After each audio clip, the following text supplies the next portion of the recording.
अर्रिजालु कव्वामून अला निसा। अल्लाह कुरान पाक में इरशाद फरमाता है, हमने मर्दों को औरतों पर हाकिम बनाया है।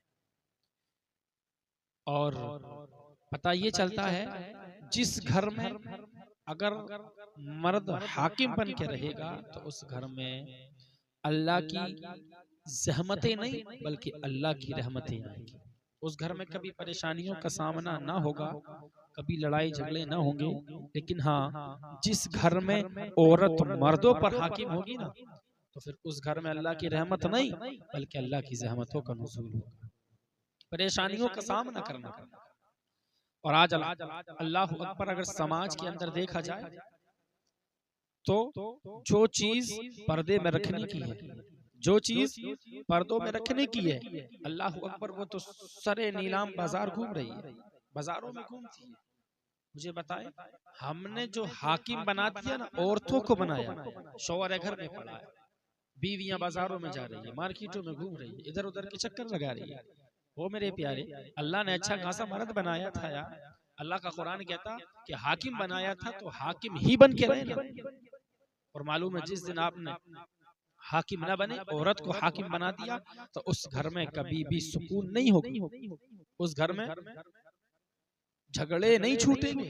अगर चाहती हो घर में सलामती रहे ना, घर में सलामती रहे और घर में परेशानियां ना हो, अल्लाह की रहमतों का नुज़ूल होता रहे, तो मेरे भाई और मेरी बहनों, अब भी वक्त है, खुद हाकिम ना बने बल्कि अल्लाह के कुरान का जो हुक्म है उसको माने और मर्द ही हाकिम रहे।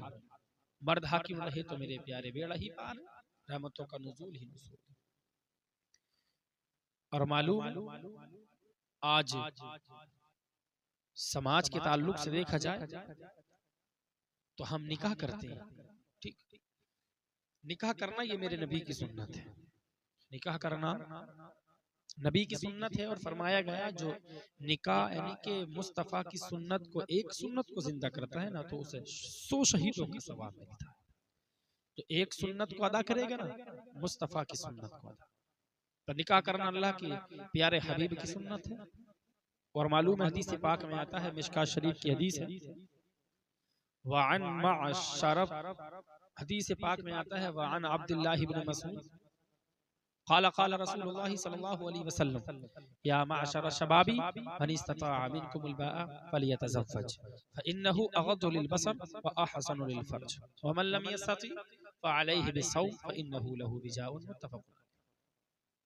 अल्लाह के रसूल सल्लल्लाहु तआला अलैहि वसल्लम इरशाद फरमाते हैं, ए जवानों की जमात, अगर तुम निकाह करने की इस्तिताअत रखते हो तो आप निकाह करें। क्या फरमाया? अगर निकाह करने की ताकत रखते हो, इस्तिताअत रखते हो, तब निकाह। इस बात से पता ये चलता है कि जवानों की जमात जो आपने यहाँ पर बुढ़ों का जिक्र नहीं किया, बच्चों का जिक्र नहीं किया, जवानों का जिक्र किया, तो पता ये चलता है ना, हर काम में जो जवानी में मजा है वो बुढ़ापे में थोड़ी है। इसी तरह से अगर नमाज पढ़ोगे, जो जवानी में नमाज का मजा है बुढ़ापे में नहीं है। मुझे बताओ, हज अदा करने के लिए अगर बुढ़ापे में जाओगे, क्या यहाँ पर तो चलना मुश्किल पड़ता है, वहां पर जाकर के काबे का तवाफ कैसे करोगे? अरकान है उसके, या सफा मरवा पर दौड़ कैसे लगाओगे? अगर आपका अरकान छूटा है तो फिर मुझे बताओ तो सही, क्या आपका हज मुकम्मल होगा कि नहीं? हज मुकम्मल नहीं है।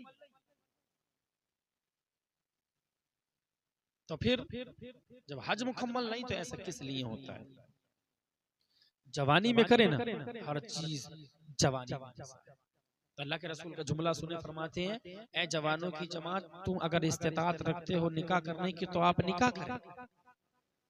और ये नहीं फरमाया निकाह कर लें, वजह भी है ना किस लिए निकाह करें। अगले जुमले हदीस के सुने, अल्लाह के रसूल फरमाते हैं, फ़इन्नहु अग़द्दु लिलबसरि व अहसनु लिलफर्ज, इसलिए निकाह करें कि निकाह जो है ना वो निगाहों को नीची करता है, निगाहों को झुकाता है, और निकाह शर्मगाह की हिफाजत करता है, शर्मगाह का मुहाफिज होता है।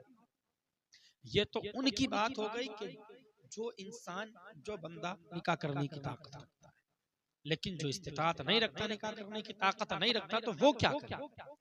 तो उसके लिए भी अगले जुमले सुने, अल्लाह के रसूल फरमाते हैं कि वमन लम यस्तति फअलैहि बिस्सौमी फइन्नहु लहु विजाउन, मुत्तफक। फरमाते हैं कि जो निकाह करने की ताकत नहीं रखता, इस्तिताअत नहीं रखता, तो उसको अपने ऊपर रोजे को लाजिम कर लेना चाहिए। रोजे को किस लिए? इसलिए रोजा जो है ये शहवत को तोड़ देता है, रोजा ये शहवत को तोड़ देता है।